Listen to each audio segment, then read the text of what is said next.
She's so fine. Hell of a hell of a blows my mind. Hell of a hell of a lights my day.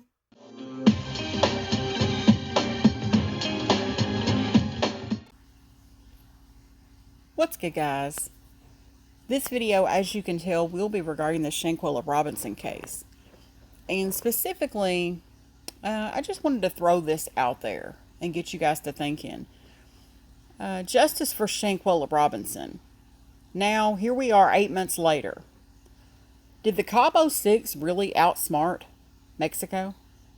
Is that what has gone on here? You have to look at the facts of the case. We ain't talking about gossip. We are talking about facts because that's what I deal with over here. Now, what we don't know is what the plan was, if there was a plan, from when they left the United States en route to Mexico. We don't know if there was a motive coming from the States to Mexico. Now, we do know that something did happen in Villa Linda 32 in the Fundadores Beach Club, and it caused Dejanay Jackson to become so enraged that she jumped on Shanquella Robinson and brutally attacked her. That's the facts, okay?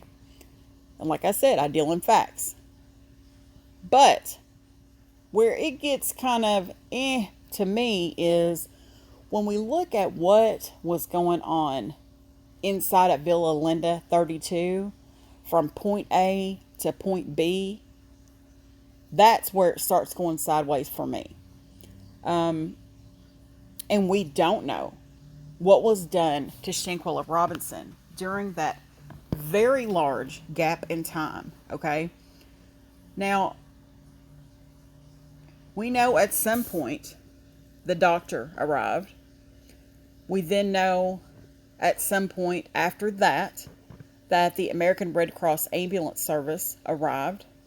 And at some point after that, we know that the police arrived on the scene. We also know that the concierge arrived on the scene, as well as the administrator. Now,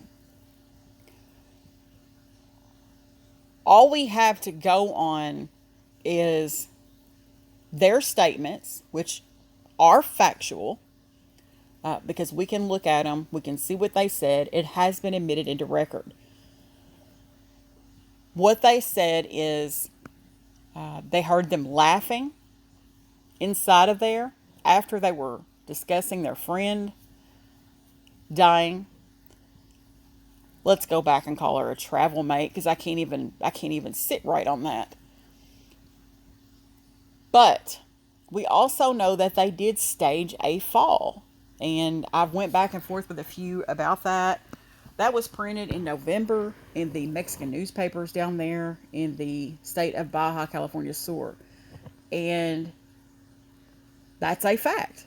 They staged a fall so that it would look like Shanquella Robinson had fell, when that is not at all what had happened. Now, did she fall? We don't know.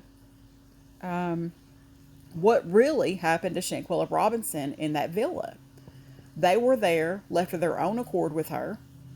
At some point, we do know that Nazir Wiggins showed up. Now, the timing on that is still a little off. And then you have Dejanay Jackson arranging for a driver to take them to eat dinner. And when the driver arrives at the Fundadores Beach Club and pulls up to Villa Linda 32 to pick up these people who were supposedly going to dinner, they come out with their luggage. Along with Shanquella Robinson's luggage, we must assume that, or else that meant somebody took a separate trip back to the condo villa. because we do know that they took her belongings back to her mother's home in North Carolina. So that would mean that they took her stuff from that villa that night when they made the trip supposedly to dinner, but was sidetracked and went to an airport hotel, or a hotel very near the airport, which is where they flew out of the very next day. To me, did they outsmart Mexico? Absolutely. Absolutely. They got ahead of the game. They were one step ahead of the game. And I've said this from the very beginning. When you have 6 people inside of there bouncing off ideas to each other, you're going to shoot holes in your own plan and try to come up with tie up the loose ends, basically. You had a lot of people discussing this, trying to figure out what they were going to do. And essentially it worked. They got the hell out of there. They made it to the airport hotel. And I don't know if they slept all night that night, but they made it back to the United States. That much we do know. We know right now they're feeling comfortable enough to start to go out and live their best life. We know that. And we know they were doing that even before what happened recently when the girls got into it with them at the club and didn't even know who they were, by the way. Now, what we had here was a situation where they were very convincing. No one on the other side knew what was going on.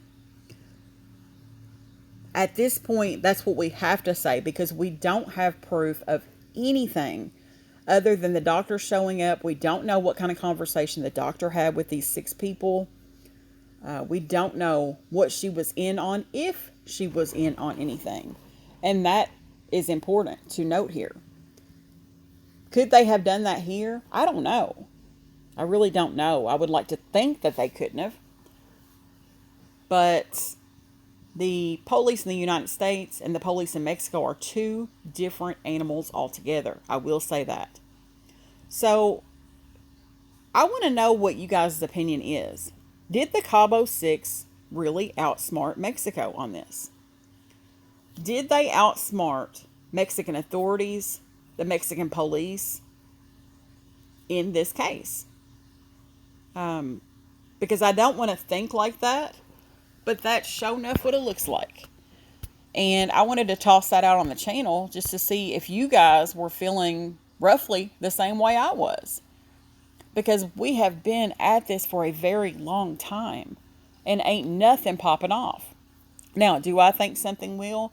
Yes. But in the meantime, I'm going to continue to talk about Shanquella Robinson. I want her name to be all over the place, because we are listening to Natalie Holloway all over the place right now. And that was 28 years ago. Like, I'm tired of hearing about it. So let's talk about something else. Let's talk about this case. Let's break this case down. So yeah, just let me know in the comments what your thoughts are. Did the Cabo6 really outsmart Mexico in this case? And I'm going to end it there. Thanks for watching, guys. Have a great day.